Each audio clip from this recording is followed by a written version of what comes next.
University. She will be sharing with us her views as a student on the topic World Peace through Mahatma Gandhi. Hearty welcome, Ms. Aiswarya. Thank you, MC, for that introduction. 1775 was a very important year for the Americans. It was then that the American Revolutionary War became a global war against Great Britain and the 13 colonies. It was clearly an American war of independence. 1807 was another important year, but this time for the Spaniards. They had their Peninsular War, destroying the socio-economic framework of both Portugal and Spain. Clearly a war of independence. In 1947, when India got her freedom from over 2 centuries of economic and political slavery, future historians would not take it down as a war of independence. We would refer to it as a struggle for independence. The Indian struggle for independence.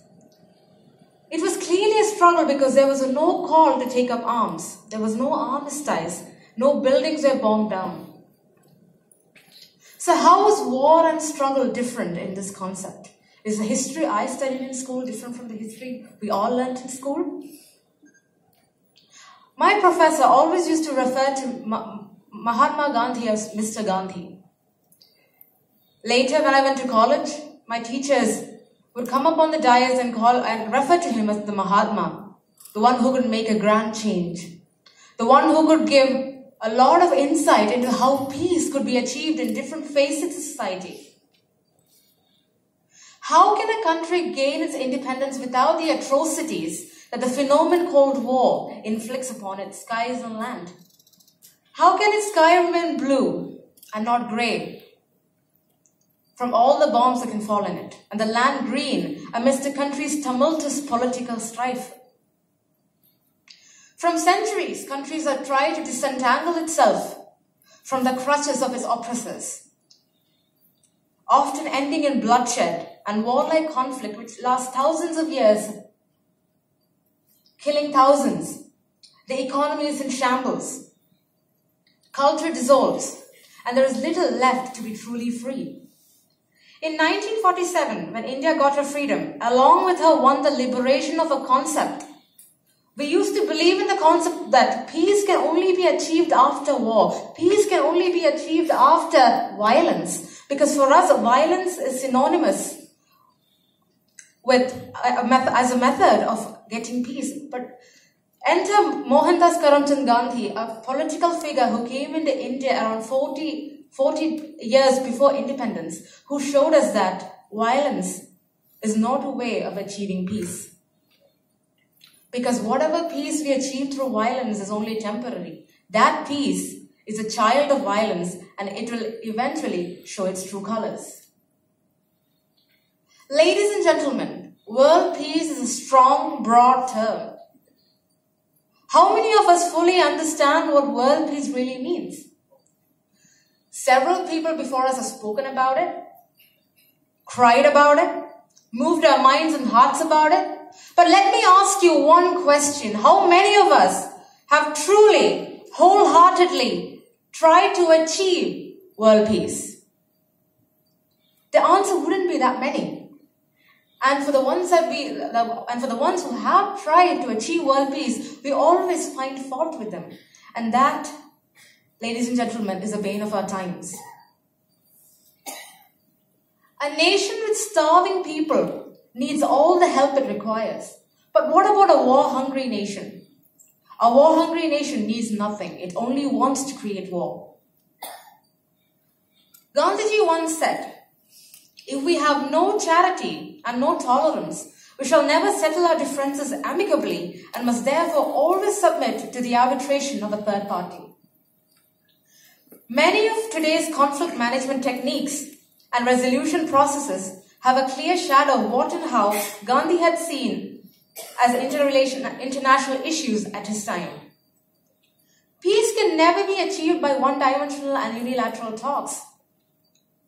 What are the different methods through which world peace can be achieved? Gandhiji, through his lifetime, showed us a multitude of ways through which this can be achieved. Because sadly, in today's life, in today's world, the power to bring about world peace is in the hands of a few powerful nations. And always we only get one side of the story, because we only get peace that the powerful wants us to have. Whether there is a riot in eastern Bengal or unrest in the northwestern part of India, Gandhiji always had his point to make. Peace lived in his soul and consciously demanding him to take on fast, no matter where he was in the country. Thus, peace for him became universal and eternal. But what about us today? If there is a conflict in Syria, I'm pretty sure many of the political leaders in another part of the world would put on a hashtag on their Facebook account and say, I am for world peace. But is that making a difference? We need to ask our own spirits whether sitting in a room talking about world peace, is it actually bringing world peace? How many of us are actually going out into the world, helping another one and saying, today I have contributed to the harmony of my country, my people, and my world?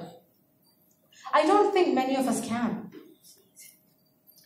The concept of world peace, even after the League of Nations, after the United Nations, still remain a big dream for many of us, simply because of the fact that we do not have a mechanism, a panacea, to achieve it.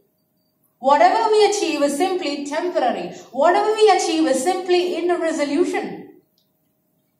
Is there a mechanism to find out whether the resolution goes into practice? War and political strife are as easily sparked as a matchstick in a forest. But the taming of that wildfire and its subsequent extinguishing is a very tedious task. Nations today mistake security for the number of nuclear warheads and the chemical weapons that they have. They feel secure. The more weapons I have, the more strong I am. Their sense of superiority increases with the number of weapons they have. They believe they're invincible. In reality, national security for a country should be in its political stability, economic strength, and diplomatic relations. World peace still remains a concept because the countries that have the power to bring out a change still rely on armament and the use of violence to achieve it. Gandhiji elegantly put this as a notion for nations who love peace and harmony. Peace will not come out of clash of arms, but out of justice lived and done by unarmed nations in the face of odds, is what he said. Gandhiji never took a hostage. He never held a gun in his hands. He never raised an army just for the purpose of annihilation of his oppressors. What he raised and instilled in the minds of his people were strong feelings of peaceful protest, an alternative method of protest that the world had hitherto unseen. And still, it could work more wonders than the kind of wars that we have seen throughout the centuries in the world.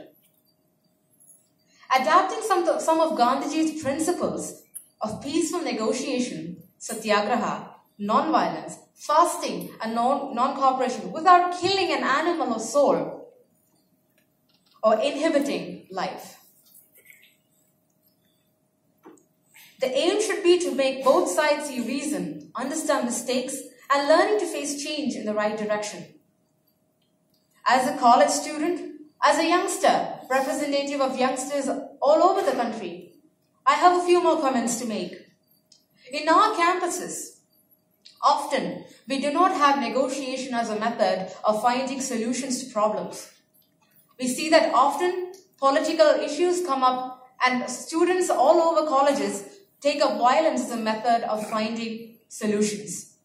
This needs to stop. And to stop it, we need to have the right kind of educational framework which tells us of the method that Gandhiji followed, the method that could be brought into practice, and which have had practical results. Not as a glorious account of what happened in history, but as a practical application of what could be done. And this, ladies and gentlemen, would ensure a method of achieving world peace Not tomorrow, not the day after, but certainly in the long run. Taking a trip through Mr. Gandhi's life, work and principles, many would thus agree with Einstein's observation of this Mahatma.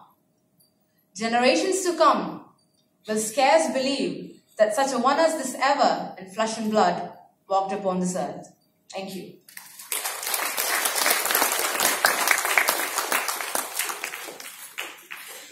Thank you.